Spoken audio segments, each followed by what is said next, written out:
এত নূর এত জ্যোতি হয়ে গেছে, পূর্ণিমার চাঁদ বন্ধ হয়ে যাবে। রসুল আমার কিন্তু তার আপু জেলে বদলা নিলেন না, প্রতিবাদ করলেন না। আমার নবী কেমন বিচারক নবী দেখুন, সূক্ষ্ম নবী, আমার দয়া নবী কেমন বিচার করছে দেখে এলেন।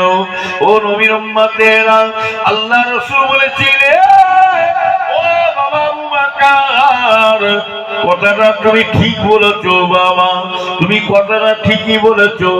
আর আমার চাচা আবু জেহেল ও কথাটা ঠিকই বলেছে, দুজনের কথাটা ঠিকই আছে বাবা। তবে বাবা আবু বকর শুনে রেখে দাও, আল্লাহ পাক আমার চাচাকে কালো চশমা পরিয়ে দিয়েছে। ওই কালো কাচের ভেতর দিক থেকে আমি রাসূলুল্লাহকে কালো কালো দেখতে পাচ্ছি। বাবা আবু বকর, আল্লাহ তোমাকে সাদা কাচের চশমা পরিয়ে দিয়েছে, ওই সাদা কাচের ভেতর দিক থেকে আমি রাসূলুল্লাহকে নূরের মতন দেখতে পেয়ে যাই।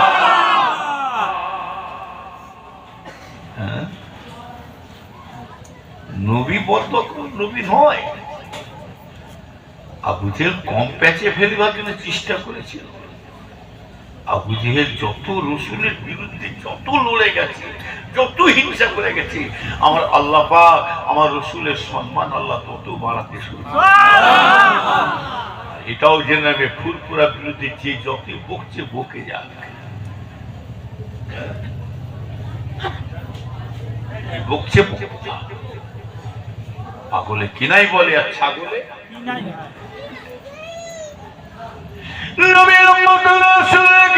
মুসলমানের ছেলে মেয়েরা আজকাল আমার ভাইরা, ওই জন্য আল্লাহ রসুল বলছেন আলেম দুই প্রকার বেরোবে, খায়রুল উলামা হাক্কানি আলেম আর গুমরাহি আলেম। রাসূল আমার বলছেন আখিরি জামানাতে আলেম দুই রকম আলেম বেরোবে, দুই প্রকার, হাক্কানি আর গুমরাহি আলেম। আলেম হবে নাইবে নবী আর আলেম হবে নাইবে ইবলিসে। ও নবীর উম্মতেরা, একদল আলেম হবে ইবলিসের চালা হবে, আর একদল আলেম হবে নবীদের ওয়ারিস হয়ে যাবে। আল উলামা ওয়ারাসাতুল আম্বিয়া। সুবহানাল্লাহ। আলেম ডিগ্রি হয়ে গেল। ইবলিস শয়তান বড় আলেম ছিল না? এই ইবলিস শয়তানটা কে? সমস্ত ফেরেশতাদের শিক্ষক, সমস্ত ফেরেশতাদের উস্তাদ, মুআল্লিম, মালিক। আচ্ছা, ইবলিস শয়তান ধ্বংস হয়ে গেল কেন বল? হিংসার অহংকার। অত বড় আলেম হয়ে যদি তার মধ্যে হিংসা অহংকার ঢুকতে পারে, আর এখনকার অল্প বিদ্যে ভয়ঙ্কর, তাদের মধ্যে হিংসা ঢুকলে তার মানে কি? উঠাউটি করছি না, বসে দেবে কিসব করবে? নবীর উম্মতেরা শুনে রেখে দেন, ইমানদার ভাইজানেরা, ও নিকাল্লাহ ভাইজানেরা, জামানের এত বড় তেজ হয়েছে কিছু কিছু আলেমদের, এরা বাপের সাথে মায়ের সাথে বিয়াদি করে করে হয় না, আল্লাহর ওলিদের আলেমদের সাথে বিয়াদি করে হয় না। এইবারে আস্তে আস্তে আমার নবীর সাথে বিয়াদি শুরু করেছে। নবীর সামনে যারা উল্টো পাল্টা কথা বলবে, তাদের সাথে আমাদের জিহাদের দরকার আছে না নাই? জোরে বলুন। ও নবীর উম্মতেরা, নূপুর শর্মাকে নিয়ে আজকে কত আন্দোলন করলেন, কত আজকে হই হাল্লা করলেন, আর এইবারে রসুল পাককে ভিখারি বাচ্চা বলেছেন, এর জন্য প্রতিবাদ করবে কে?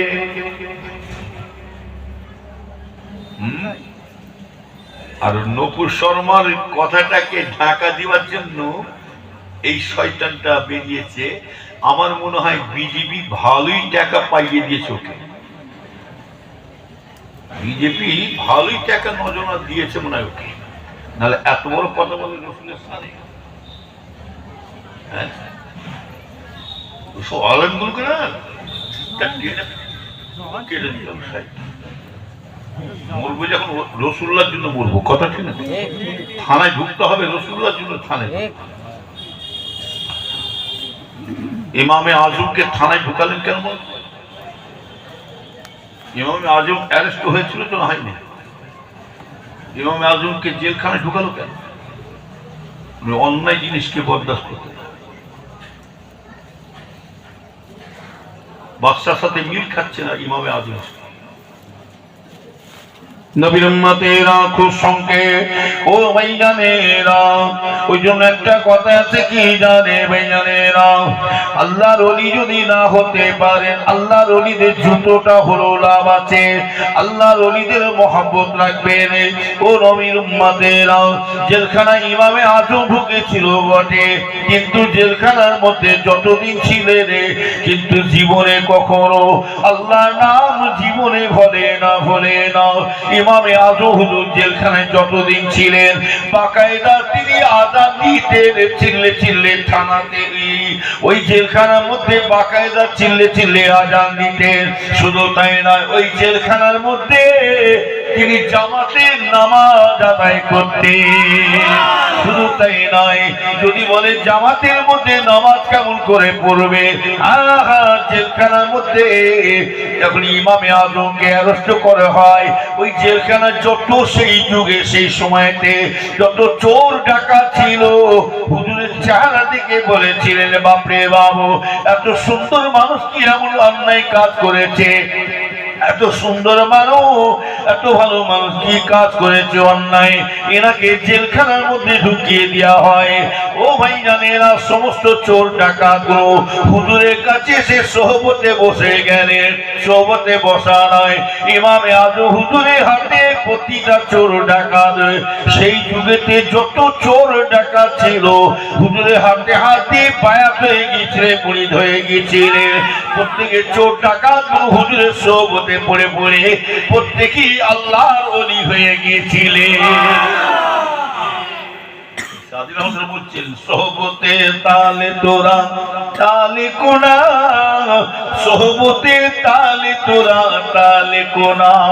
শেখ স্বাধীনতার বলছে, যে যার সোহবতে বসাটা করবে সেই সোহবতে তাসির আল্লাহ তাকে মিশিয়ে দেবে।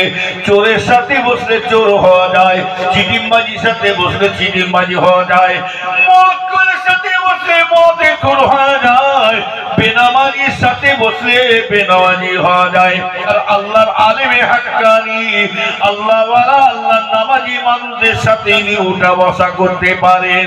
একদিন দেখতে পাবেন আল্লাহর ওলি আলেমে হাক্কানি আল্লাহর নামাজি বান্দাদের সাথী করে আল্লাহ আমাদের হাসর করিয়ে দেবে।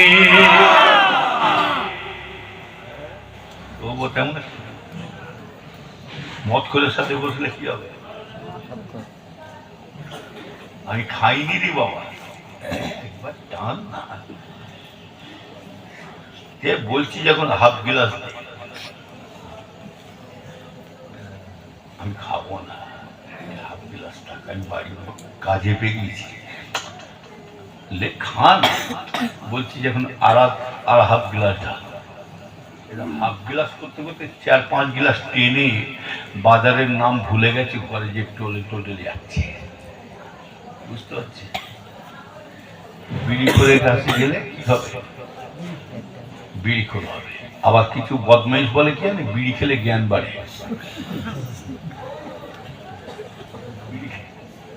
বিড়ি খেলে জ্ঞান, আপনার কি বলছেন? বিড়ি খেলে বলে উপকার আছে, বলে পায়খানা খোলাস হয়। আর সত্যিকারের অনেকে দেখেন না, বিড়ি খেয়ে হালকা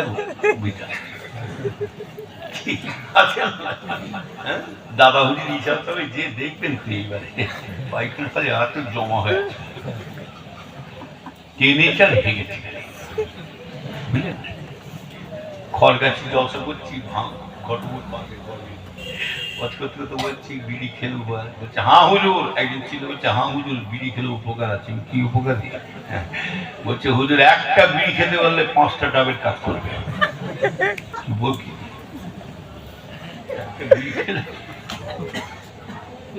বিড়ি খেলে একটা উপকার আছে, কি জানি? বিড়ি খেলে 40 বছর 50 বছর ছেলেগুলো বিড়ি খেয়ে নেয়, কয়েল জাম করে ফেলেছে, রাত্রিবেলা কাছে দেখে। আর চোর যদি চুরি করতে আসে না, বলে এই যাসনি যে আছে, বাপের নাম ভুলিয়ে দেবে। বিড়ি খেলে কাশি আসবে চুরো ভয় পালা আর চুর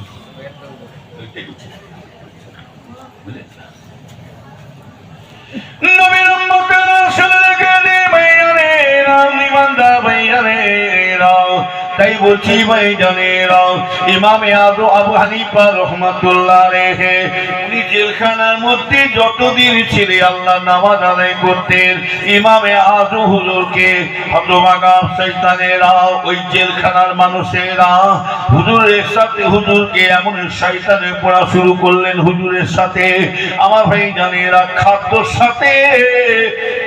সাথে জহর মিলিয়ে দিয়েছিলেন বিষ মিশিয়ে দিয়েছিলেন হুজুরের আমার ভাইজানেরা ওই জেলখানার মধ্যে হুজুর আমার ইন্তেকাল হয়ে গিয়েছিলেন মারা গিয়েছিলেন ও নবীর উম্মতেরা কিন্তু হুজুরের শুধু লাশ একা বেরিয়ে যাচ্ছে না হুজুরের শুধু লাশ একা বেরোয় না ওই সময়তে যত চোর ডাকাত ছিল সমস্ত চোর ডাকাত গুলো হুজুরের সাথে সাথে প্রত্যেকে সব আল্লাহর ওলি হয়ে জেলখানাতে বেরিয়ে যাচ্ছে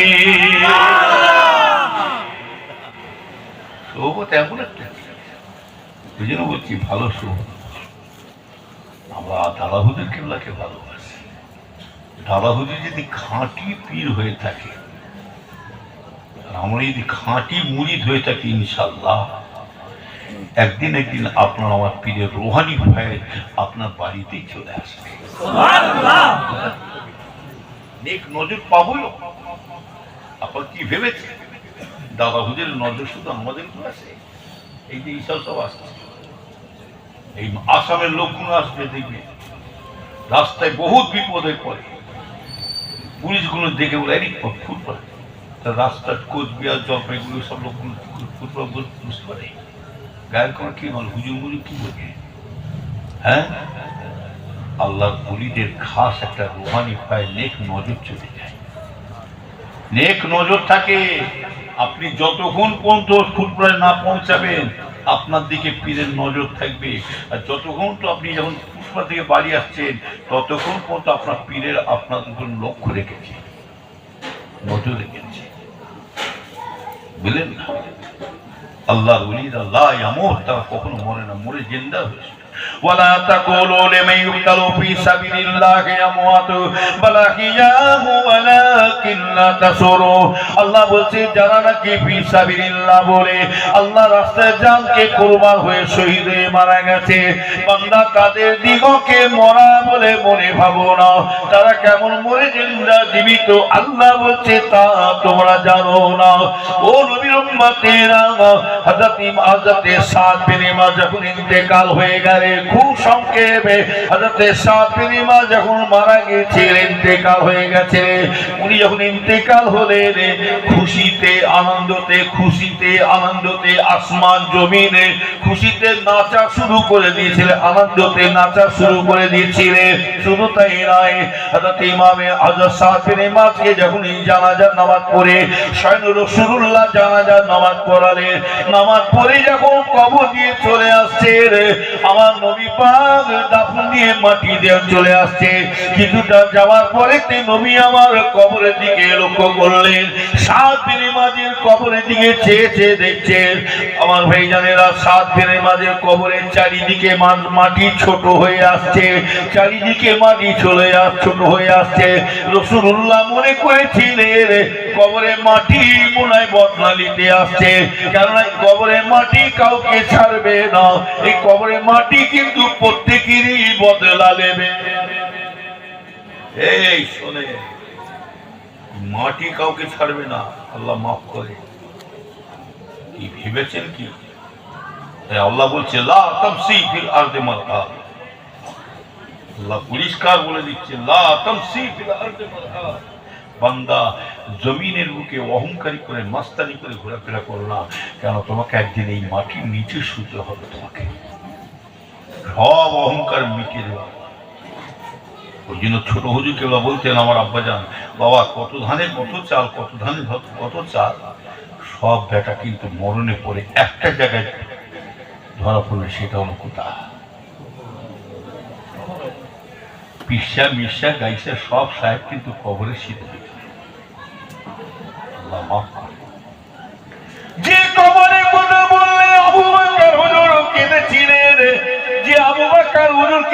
জান্নাতের সার্টিফিকেট দিয়েছেন। যে আবু বকর হুজুরের সম্বন্ধে আমার রাসূল পাক জান্নাতের সার্টিফিকেট দিয়েছেন, তিনি কবরে চিন্তা করে কাঁদছেন। হযরত ওমর ফারুক তিনারও জান্নাতের সার্টিফিকেট, তিনিও কবরে চিন্তা করে কাঁদছেন, আল্লাহ গো এই কবরে একা কেমন করে আমি থাকবো।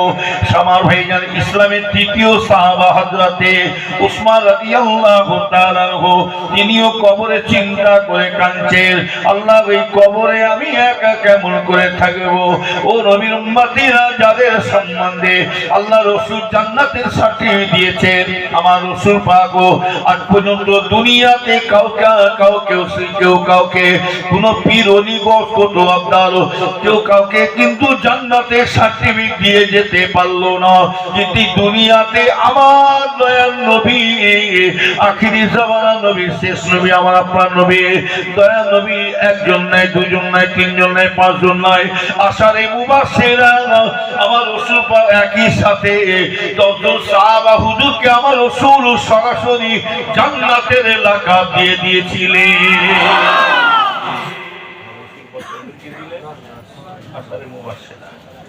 হ্যাঁ, এতে হযরত ওমর ফারুক বলেছিলেন, ইয়া রাসূলুল্লাহ হুজুর, আমি যখন জান্নাত যাচ্ছি, আমার যখন জান্নাতের সার্টিফিকেট দিয়েছেন, আমি আজ থেকে নামাজই করব না, আমি ইবাদত করব না। রাসূল আমার বলেছিলেন, বাবা ওমর, তুমি যদি নামাজ নাও করো, ইবাদত যদি নাও করো, বাবা তাও আল্লাহ তোকে জান্নাতবাসী করে দেবে। হ্যাঁ, এখানে একটা বোঝার কথা আছে, যারা নামাজি হবে তাদেরকে কেউ বসে রাখতে পারবে? এটা ভালো করে আমার কথা চিন্তা নেবে। নামাজি যারা হবে, সত্যিকার প্রকৃতি যারা আল্লাহওয়ালা হবে, তাদের একদিন দুদিন তো দূরের কথা, এক ওয়াক্ত যদি নামাজ ফসকে যায়, কাজা হয়ে যায় কিংবা ছেড়ে যায়, আফসোস করবে না, আমার নামাজ ফসকে গেল, আমার নামাজ ছেড়ে গেল। হ্যাঁ, আমার নামাজ ছিল, খাওয়া দাওয়া কথাবার্তা শুয়ে শান্তি, খেয়ে দিয়ে শান্তি পাবে না, খালি নামাজে মনে পড়ে। হ্যাঁ, ওমর ফারুক যতই বলুক নামাজ, ইয়া রাসূলুল্লাহ হুজুর, আমি আজ থেকে ইবাদত শিখছি। আল্লাহ রাসূল মসজিদে নববী শরীফে আযান হয়ে শুরু হয়ে যায়, আমার নবী ইমামতি করবেন, কিন্তু আযান হয়ে শুরু হয়ে যায়, সাহাবা হুজুরা মুসল্লিরা সব আসে মসজিদে নববী শরীফে। আমার রাসূল যখন এলেন, বলে, বাবা আমার ওমর আমাকে কথা দিয়েছে নামাজ পড়বো না, আজ থেকে নামাজ ছেড়ে দিলাম, তবে বাবা দরজা বন্ধ করে দাও। মসজিদে নববী শরীফে দরজা বন্ধ করে দিলে সবাই নামাজ পড়ে ইমামতি করতেন আমার রাসূলুল্লাহ। এমন সময়তে দেখতে পাওয়া যায় আমার হযরতে ওমর ফারুক, এমন সময় দেখতে পাওয়া যায় ওমর ফারুক ছুটে ছুটে আসছে। উনি দরজা, মসজিদে নববী শরীফে দরজা খুলে উনি জামাতের মধ্যে শামিল হয়ে গেলেন।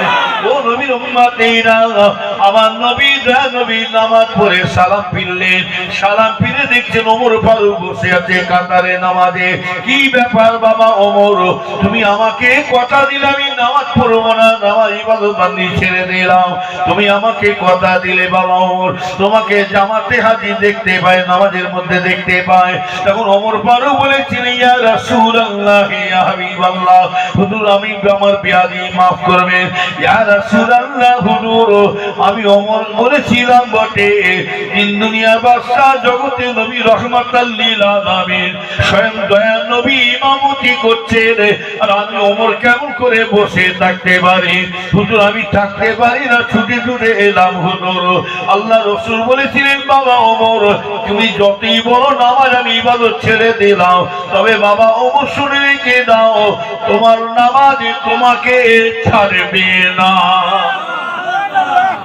নামাজ তোমাকে ছাড়বে না। যারা নামাজি হবে তাদেরকে কেউ আটকে রাখতে পারবে না, কোনো বাপের বেটা আটকে রাখবে না। যেন বলছি নামাজটা আদায় করবে, আর বিনা নামাজে কেউ একটা আল্লাহর ওলি হতে পারে, এটা জেনে রাখবেন। প্রত্যেকটা যত আল্লাহর ওলি হওয়ার কত পেয়ার মুহবান্দা যত চলে গেছে, সব কিন্তু তারা আল্লাহর নামাজ পড়ে পড়ে তারা ওলি হতে পেরেছে। কি 100 শয়তান আছে নামাজ পড়া নিষেধ করে। দুরূদ শরীফ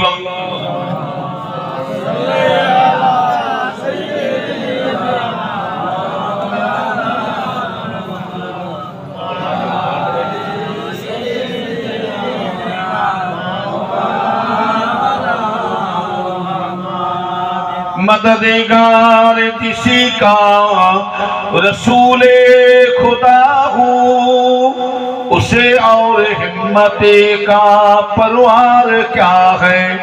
मदद को चले गए कमली वाला, डूबते डूबते ही समझ जाएंगे।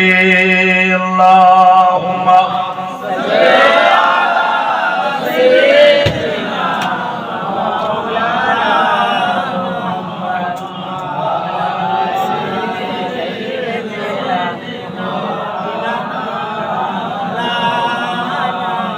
बेसहारों पे जब उनकी रहमत हुई, हसर का धूपों देखता रह गया। ऐ हलीमा तुझे और क्या चाहिए, तेरे घर में खुदा का हबीब आ गया। अल्लाहुम्मा सल्ली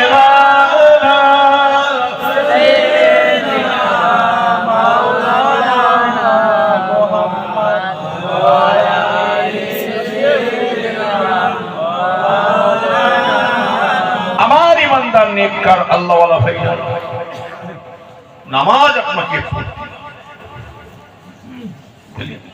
নামাজ ছাড়া আর মরণের পরে আল্লাহর প্রথম হিসাব। এই ছেলেরা, জোয়ান ছেলেরা, তোমার বেশি করে শুন। হুজুর দোয়া করেন, হুজুর দোয়া করবে, আর নারে তকবীর আল্লাহু আকবার, হুজুর কেবলা জিন্দাবাদ, ভাইজান হুজুর কেবলা জিন্দাবাদ। মোটরসাইকেল যাচ্ছ, এক ওয়াক্ত নামাজে খই নাই, যত হুজুর করে চিল্লাও, কোনো খাতির চলবে না। মরণ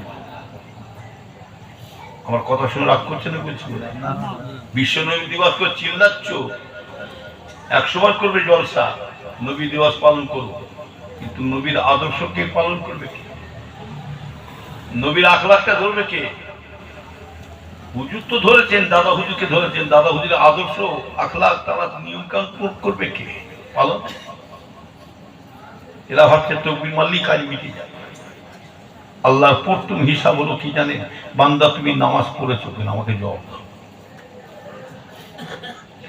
নামাজ এমন একটা জিনিস রাখবে, ও উম্মতিরা, ও নেককাররা, ভাইজানেরা, শুনে কে জানো, নামাজ এমন একটা জিনিস জেনে রাখবেন।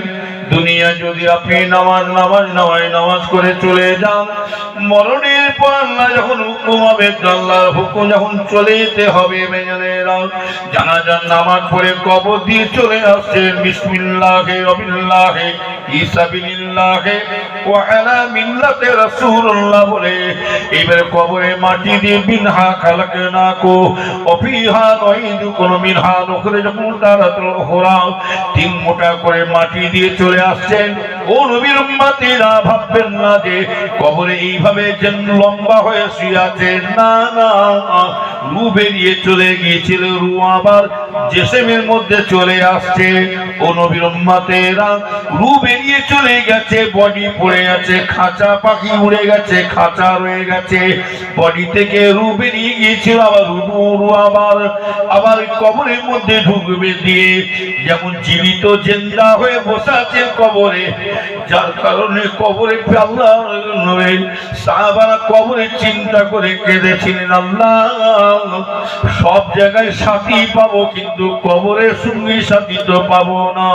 কেননা দুনিয়ায় সাথী সঙ্গী পাবো, কোনো বিপদে পড়লে কেউ আমাকে সাহায্য করবে। আমার ভাইজানেরা, জান্নাতের সঙ্গী সাথী পাওয়া যাবে, কিয়ামতের ময়দানে সঙ্গী সাথী পাবো, কিন্তু একটা জায়গায় সঙ্গী সাথী পাওয়া যাবে না, সেটাই হলো কবর। ও নবীর উম্মতেরা, যে ইমামে আজম হুজুর আমার কবরে চিন্তা করে এত কান্না কেঁদেছিলেন, সারা বিশ্বের ইমামে আজম, উনি বাড়ি থেকে যখন লুকিয়ে লুকিয়ে বেরিয়ে চলে যাচ্ছেন, ওনার যেখানে কবর হবে, দাফন হবে, ইমামে আজম ওই জায়গায় বসে বসে জজ্জা করে কাঁদছেন। শুধু কাঁদে না আমার ভাইজানেরা, বসে বসে আল্লাহর কোরআন তেলাওয়াত করছে, জবান দিয়ে কোরআন শরীফ পড়ছে ভাইজানেরা। ইমামে আজম হুজুর চোখ দিয়ে পানি ফেলে, মাঝে মাঝে মনে করে আল্লাহ এই কবরে আমি একা কেমন করে থাকবো। শুধু কাঁদে না ইমামে আজম হুজুর, উনি কোরআন শরীফ তেলাওয়াত করতে হতে এক খত নাই, 2 খত নাই, 50 নাই, 100, 200 নাই, 500 নাই, 1000, 2000 নয়, ওই জায়গায় বসে বসে 7000 বার কোরআনের খতম পড়ে নিয়েছিলেন। তাই বলছি ছেলেরা, হাত জোর করে বলছি তোমাদেরকে, কবরের পাশ দিয়ে যখন যাবে হাসি মজা করে করে যেও না, হাসি মজা করে করে যেও না, মোবাইলের গান বাজাতে বাজাতে যেও না, গালাগালি বাজে বাজে ভাষা বলতে বলতে যেও না। তোমার মা তোমার দিকে তাকিয়ে আছে, তোমার আব্বাজান তোমার দিকে তাকিয়ে আছে, তোমার দাদু, যে আল্লাহ আমার ছেলে ভুলের নাতি পোতাদের সব রেখে চলে এসছি, আল্লাহ আমার বাচ্চারা আমার জন্য কি চায়। বাপের মায়ের দাদাদের কবরে যখন যে পাশ দিয়ে যাবে, খবরদার আজে বাজে কথাবার্তা না বলে, গালাগালি না দিয়ে, গান বাজনা মুখে না বলে, মোবাইলের গান না বাজনা না বাজিয়ে, বরঞ্চ বাপের মায়ের কবরের কাছে একটু সালাম দিয়ে দাঁড়িয়ে দাও। আসসালামু আলাইকুম ইয়া আহলাল কবুর। আমার ভাইজানেরা, বাপের মায়ের কবরের কাছে যে একটু 3 বার সূরা ফাতিহা, আলহামদুলিল্লাহ শরীফ, 10 বার কুল আল্লাহ, 11 বার দোষী পড়ে, যদি পারে একটু কোরআন তেলাওয়াত করে মায়ের জন্য দোয়া চান। আল্লাহ পাক আজ কয়েক বছর হয়ে গেল মা বলে আর ডাকতে পেলাম না, আব্বার মুখটা দেখতে পেলাম না। আল্লাহ বড় কষ্ট হয়, বড় মনে ব্যথা লাগে। যারা সত্যিকারে মা বাপকে ভালোবাসে তাদের অন্তরটা ফেটে যায়। কোন সময় মুখটা ফাটে, অন্তর কাঁদে জানেন। আল্লাহ পাক প্রতিদিন ঘুম থেকে উঠলে মায়ের আম্মা জানের মুখটা দেখতে পেতাম, আব্বা জানের মুখটা দেখতে পেতাম। আল্লাহ কোন ঘুম থেকে উঠে মা বলে ডাকি সারা পায় না, গর্ভধারী মাকে আর পাচ্ছি না কেন? ও আমাদের বাবা কি বাড়ি আর আসবে না, সারা জীবনের মতন সোনার বাড়ি ছেড়ে দিয়ে, আরামের বিছানা ছেড়ে দিয়ে আমার মা জঙ্গলে শুয়ে আছে। ও ছেলেরা সরে রেখে দাও আমাদের বাপ মাকে, যারা আমরা সত্যিকারে ভালোবাসি অন্তর দিয়ে। ওই সময় বুকটা ফেটে যাবে, কলিজা ফেটে যাবে। কখন জানে?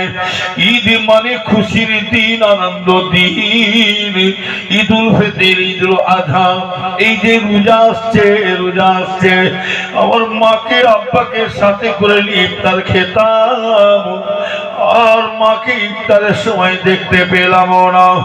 বাপকে মাকে নতুন একটা ঈদের কাপড় দিতাম, কিছুই তো দিতে পারলাম না, আর ঈদের কাপড় কিনতে হবে না। ও ছেলেরা শুনে রেখে দাও, যারা সত্যি করে মাকে বাপকে ভালোবাসে, ঈদের নামাজ পড়ে খুশিতে মা মা করে বাড়িতে যে মায়ের পায়ে কদম বসি করতাম, সালাম করতাম আব্বার পায়ে। মা আমাদের আব্বা আমাদের কত মাথায় হাত দিয়ে দাঁড়িতে হাত দিয়ে দোয়া করতেন। আর সেই দোয়ার মানুষ কোথায় গেলেন? বাড়িতে ঢুকে ঈদের নামাজ পড়ে সবাইকে দেখতে পাচ্ছি, মাকে কেন খুঁজে পাচ্ছে না? আর আমাদের আব্বা মা আর আসবে না। তাই ছেলেদের বলছি, হাত জোর করে মা বাপের কবরের কাছে একটু আল্লাহর কাছে দোয়া চাল্লা গো। আজ কয়েক বছর হলো মা আব্বা বলে ডাকতে পায় না। আল্লাহ সেই মা বাবা আজকে জঙ্গলে শিয়াল আল্লাহ গো, তার সন্তান আমরা কি দোয়া চাই বললাম? যদি তাদের কবরে আযাব হয়, আযাব মাফ করে দিও আল্লাহ, কবরকে জান্নাতুল ফেরদাউস নসিব করো। আল্লাহ রাসূল তাআলা বলেন, কোন ছেলে যদি মা বাবার কাছে যে একটু চোখের পানি ফেলতে পারে, ওই বাচ্চাদের চোখের পানির ওসিলায় আল্লাহ মা বাপের কবরে আল্লাহ আযাব মাফ করে দেবে। আরো জোরে বলুন।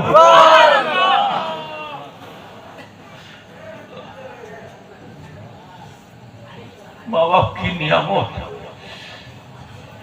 রাসূল পাক সাল্লাল্লাহু আলাইহি ওয়াসাল্লাম বলছেন, বাবা মা বাপ চলে গেলে কি কষ্ট হয় সেটা আমি রাসূলুল্লাহ জানি। যার বাড়িতে মা নাই বাপ নাই মজা নাই।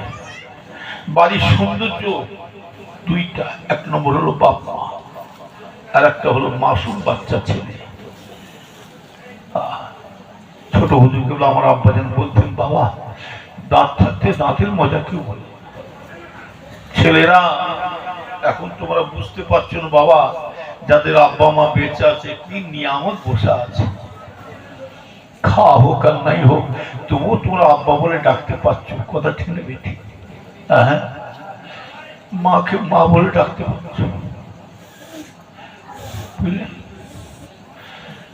যখন আমাদের ছেলেরা মা করে ডাকে আব্বা বলে ডাকে, আমাদেরও সেই সময় মা বাপের কথা মনে পড়ে যায়, কথা ঠিক না বেটি? আল্লাহ আর মা বলতে পারবো, আব্বা বলে ডাকতে পারবো না। মা বাপ বকবে না তো কে বকবে? মা বাপ বকবে না তো কে বকবে? মা বাপই মারধর করবে, বকাবকি করবে, আবার এরাই বুকে টানবে, কথা ঠিক না? এরাই বুকে টানবে। হ্যাঁ, মা বাপ বকাবকি করা মানে জানা আছে ছেলেরা? মা বাপ বকাবকি করা মানে, মারধর করা মানে এটাই জানবে ছেলেদের জন্য দোয়া, কথা ঠিক না? এটাই হলো দোয়া, যেটা বলো সুবহানাল্লাহ। বুঝলেন? আমার কথা শুনে ছেলেরা রাগ করছে কি জানি না, রাগ করো বাপ, বাপের সেবা করো, মায়ের দোয়া লাও, বাপ মায়ের দোয়া আল্লাহ তাআলা কারেন্টের মতন কবুল হয়ে যায়, যেটা বলো সুবহানাল্লাহ। আল্লাহ কবুল করবে। হ্যাঁ, আজকে মায়ের মার খেয়েছি বলে, বাপের মার খেয়েছি বলে আজকে এত সম্মান দিয়েছে। মায়ের দোয়ায় ওলি হয়েছিল কে জানে? সাইয়্যিদিনা মাতার মনি গৌসে সন্দানি হযরতে বড় পীর সাহেব আব্দুল কাদের জিলানী হুজুর আমার মায়ের বাপের দোয়ায় আল্লাহ তাআলাকে এত বড় ওলি করেছিলেন। শুধু তাই নয়, মায়ের দোয়ায় ওলি হয়েছিল কে জানে? গরিবে নওয়াজ খাজা মঈনুদ্দিন চিশতি আজমি রহমাতুল্লাহ আলাইহি। আল্লাহ রাব্বুল আলামিন মা এমন দোয়া করেছিলেন খাজা হুজুরকে। রাসূল আমার বলেছিলেন, বাবা মঈনুদ্দিন, আমি সর্ব জায়গায় সারা পৃথিবীতে ইসলামের দাওয়াত দিলাম বটে, কিন্তু আমি ভারতে যেতে পারলাম না বাবা। ও নবী উম্মতেরা, ছেলেরা শোনো, আল্লাহর পরে সম্মান যদি দিতে হয় রাসূলুল্লাহকে দিয়েছেন। আর রাসূলের পরে সম্মান কোন দুনিয়ার কোন পীর ওলি গত আপনার কোন হাফেজ কারি আলেম মোল্লাকে দেওয়া হয় না। রাসূলের পরে সম্মান আল্লাহ পাক যে জানে নিজের বাপ মাকে আল্লাহ দান করেছে। ও নবী উম্মতেরা, খাজা গরিবে নওয়াজকে রাসূল আমার স্বপ্নের মাধ্যমে জানাচ্ছে, ওই নদী চলে যাও, আমি রাসূলুল্লাহ ভারতে যেতে পারলাম না। ইসলামের নিয়ম কানুনগুলো জানিয়ে দিলেন স্বপ্নের মাধ্যমে। খাজা হুজুর ওই সময় বলেছিলেন, ইয়া রাসূলুল্লাহ, আমি মনে করেছিলাম আপনার দরবারে থাকবো, আপনার সঙ্গে আমার দেখা সাক্ষাৎ হবে। হুজুর আপনি আমাকে চলে যেতে বলেন, হুজুর আপনাকে আর দেখা পাবো না। আল্লাহ নবী বলেছিলেন, ও নবী চলে যাও, তুমি ভারতে ইসলাম প্রচার শুরু করে দাও।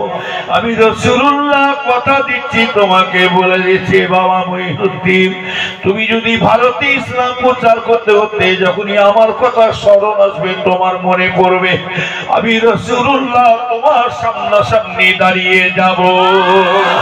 আরো জোরে বলো, নবীর উম্মতেরা, নবী আমার দয়ার নবীর হুকুম পেলেন, রাসূল এইবারে হুকুম পাওয়া, রাসূলের পরে মা বাপের কাছে হুকুম এই জানেন।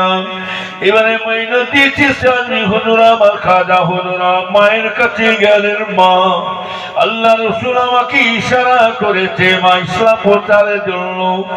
মা ওই সময় বলেছিলেন, বাবা চলে যাও, আমার রসুলের যখন ইশারা হয়েছে আর থেকো না বাবা, চলে যাও। মায়ের অর্ডার দিলে মা বলে বাবা আমিও তোমার মা হুকুম দিচ্ছি বাবা, আল্লাহ রাস্তায় বেরিয়ে দাও। সেই খাজা হুজুর আমার ভারতে এসে ইসলাম প্রচার শুরু করলেন, নবীর দোয়া, নবীর আয়াতে মায়ের দোয়াতে চলে এলেন। কত জিহাদ, কত যুদ্ধ, কত ফিতনা হুজুরের উপরে, এমনকি পৃথিবী রাজার বাদশাহ সাথ জিহাদ করে করে করে আজ সেই খাজা হুজুরের ওসিলা করে সারা ভারতে 100, 200, 1000, 2000, 1 লক্ষ, 2 লক্ষ, 5 লক্ষ, 10 লক্ষ নয়, গোটা ভারতে খাজা হুজুরের ওসিলা করে আল্লাহ পাক 90 লক্ষ মানুষ ইসলাম গ্রহণ করেছিলেন। মায়ের বাপের একটা দোয়া আছে, মায়ের দোয়ায় ওলি হয়েছে কে? হ্যাঁ, হযরত বাইজি বুস্তামি রহমাতুল্লাহ।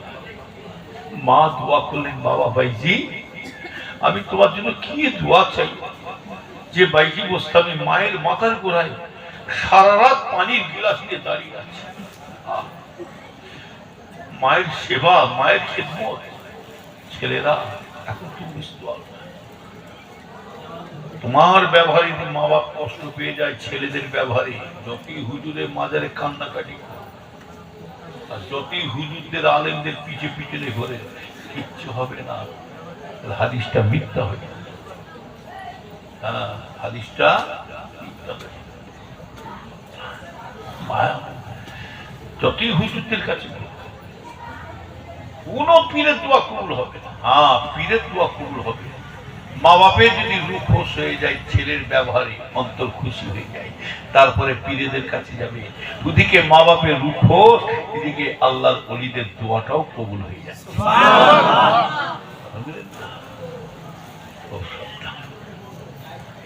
এরাই বলবে, এরাই বলবে, এরাই করে থাকে। মা বাপের দোয়া, মা বাপের দোয়া আল্লাহ কবুল করে নেবে। মায়ের দোয়া হযরতে ফরিদি সাকারগঞ্জি হুজুর আওয়াজ বাইজি বুস্তামি রহমাতুল্লাহ আলাইহি। যে মা পানি খেতে চেয়েছিলেন, মা ঘুমিয়ে পড়লেন, মা ঘুমিয়ে পড়লে আমরা হলো গিলাসের পানি নিয়ে পালাতাম, আমরা হলে মায়ের কাছ থেকে গিলাসের পানিটা নিয়ে চলে যেতাম। বাইজি বুস্তামি বলছেন না, আমার মা ঘুমিয়ে আছে, কোন সময় মা আমাকে বলবে বাবা বাইজি পানি দাও, আমি সেই সময় যদি পানিটা যদি না হাজির করতে পারি আমার বেয়াদবি হয়ে যাবে। হ্যাঁ, আবার যদি ঘুম থেকে তুলি মা পানি দিয়েছে, মায়ের কাঁচা ঘুমটা ভেঙে যাবে, কষ্ট পাবে, সারা রাত পানি। হজের আজান দিচ্ছে, বাইজি আম্বাজান উঠে পড়ে, বাবা বাইজি পানি দাও খাওয়া। এই যে মা আপনি ঘুমিয়েছিলেন, আমি তুললাম। মা কথাবার্তা শুনে, হুজুরের কথাবার্তা শুনে মা কি করলেন জানেন? আল্লাহর কাছে দুটো হাত তুলে দোয়া চেয়েছিলেন, আল্লাহ আমার ছেলে বাইজির জন্য আমি কি দোয়া চাইব? আল্লাহ পাক আমার ছেলে বাইজিকে আল্লাহ পাক এ জামানা সুলতানুল আরিফিনের দরজা নসিব করেন। আল্লাহ পাক মায়ের দোয়া কবুল করে নিয়েছিলেন। হযরতে বাইজি বুস্তামি হুজুরকে আল্লাহ পাক মায়ের দোয়ায় এ জামানা সুলতানুল আরিফিনের দরজা দান করেছিলেন। মা বাপের দোয়াটা আছে, আমি নিজে পেয়েছি, আল্লাহ জানে। পশ্চিম কোন দিকে? পিছনে আল্লাহর কাবার দিকে সামনে। মা কি নিয়ামত, আমার কিছু ছিল না, এখনো পর্যন্ত বলছি। টাকার ইনকাম করতে গেলে কয়েক কোটি টাকার মালিক। আমার ছেলেকেও বলছি, বাবা হালাল খেয়ে তোকে মানুষ করেছি, হালাল খেয়ে চলে যাবে। কোন চাচা কোন চাষতে খুঁজে দেখে যাবি না। একটা আমলোক যদি হারাম খায়, তার রক্তটা হবে হারাম, তার শক্তি বাড়বে হারাম, তার সন্তানগুলো হারাম সন্তান হবে। আর একটা পীর সাহেব মৌলী সাহেব খাচ্ছে বলে মানুষকে ধোকা দিয়ে ওটা হালাল খাচ্ছে না, হারাম খাচ্ছে, শক্তিটা পাচ্ছে হারাম। আর সন্তানগুলো যত হবে পীর সাহেব মৌলী সাহেব হলো তাদের সন্তান ওই হারাম করছে লেপাই না। কারণ বিচার আল্লাহ সমান। এরও তিনটে কাপড়, আমলোক ফুটপাতের মানুষটা মারা গেল তিনটে কাপড়। আর পীর সাহেব হোক আর মৌলী সাহেব হোক আর হাফেজ সাহেব হোক আর যে ওলি হোক তারও মরে গেলে কটা কাপড়। এও জানাজার যা নিয়ত করবে পুরো তাই নিয়ে, এরও 3 মুঠা মাটি ওনারও।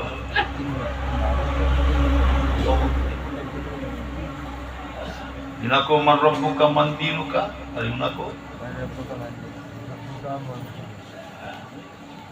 বিচার সমান। ওই জন্য ছোট হুজুর বলতেন, বাবা কত ধানে কত চাল, তুমি দুনিয়ায় ধরা পড়বে না, যাও মানুষকে ধোকা দিয়ে ভাঁওতা দিয়ে চিটিবাজি করে খাবে, খাও না।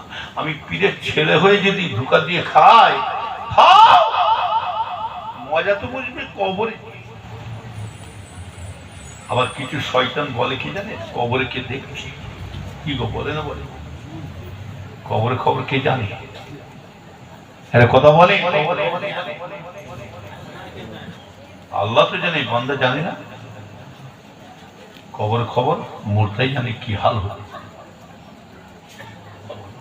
ওই দিন আমার ছেলেকে বলেছি, বাবা হালাল খেয়ে চলে যা, আমার কিচ্ছু ছিল না, আমি একটা 25,000 টাকা দিয়ে রেখেছিলাম মায়ের কাছে।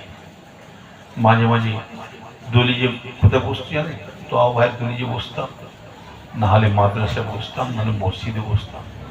জায়গা নেই কি করবো, আব্বা দিয়েছেন 1/2 শতক জায়গা যেখানে আমি বসি। দেখেন তো আমার যেখানে বসি, যে বৈঠকখানে বসি, ওখানে আব্বা দিয়েছিলেন আমাকে 1/2 শতক জায়গা। ওই যে বড় জায়গাটা নিয়ে বসে আছি না, এটা আমার আর তোহা ভাইয়ের জায়গা। ওই 25,000 টাকা দিয়ে তোহা ভাইয়ের সাথে রদবদল করেছেন জায়গা, যেখানে তোহা ভাই বসে, রদবদল করেছে। কিচ্ছু ছিল, এখন একটা টিনের ঘর নিয়ে বসছিলাম, আর একটু উঁচু উঁচু সানের মতো বসছি, তাই আমাকে কিকরি মারছে ঠাট্টা, কিরে খাসির গোস্তের দোকান করেছিস নাকি? আমি হ্যাঁ খাসি বিক্রি করবো বলে বসে আছি। যা বলি, মাকে বলছি, মা সবাই তৈরি হচ্ছে, আমারও হবে না, মা হবে আল্লাহ দেবে, বাবা চিন্তা করছে, এই দোয়া করবে কে? আল্লাহ দেব। আল্লাহ সাক্ষী আছে, 1 বছরের যাই না আমি একই সাথে আমি 3 তালাক ঘর করে ফেলেছি বৈঠকখানে। যখন আমার মা বলেছিলেন আল্লাহ করবে, তার পরের বছর থেকে আমি একসাথে আমি 3 বছর এই 3 তালাক ঘর করে ফেলেছি, 1 বছরও যাই।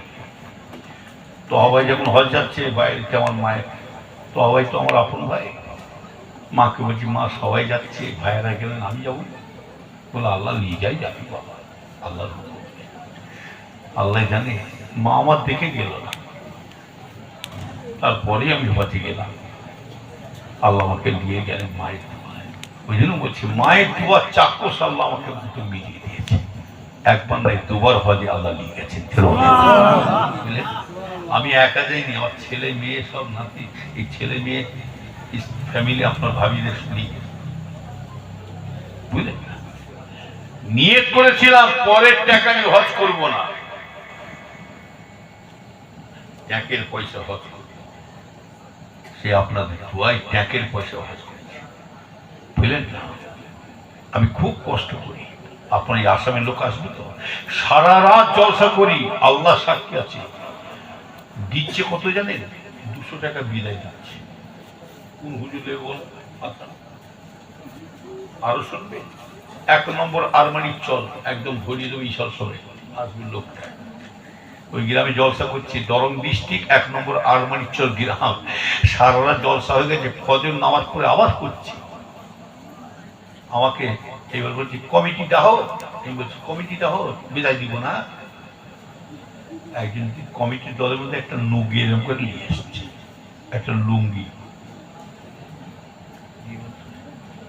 সব কমিটিরা বিদায় দিচ্ছে।